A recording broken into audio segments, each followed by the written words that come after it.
ভারতের মণিপুর রাজ্যে নতুন করে সংঘর্ষ শুরু হয়েছে।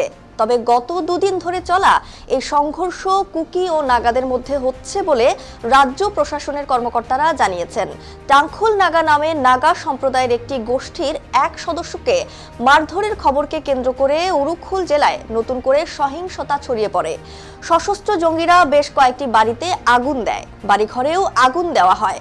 দুই পক্ষের সংঘর্ষে বেশ কয়েকজন আহত হন। এর আগে গত রোববার রাতে উরুখুলের লিটান নামে দুটি আদিবাসী গোষ্ঠীর মধ্যে সংঘর্ষ হয়। প্রশাসনিক কর্মকর্তাদের বক্তব্য, গত শনিবার গভীর রাতে লিটান গ্রামে 7 থেকে 8 জন ব্যক্তি এক টাংখুল নাগা ব্যক্তিকে মারধর করার পর সহিংসতার সূত্রপাত হয়। বিষয়টি প্রাথমিকভাবে ভুক্তভোগীর পরিবার ও লিটান সারেংখং এর প্রধানের মধ্যে আলোচনার মাধ্যমে মীমাংসা করা হয়েছিল।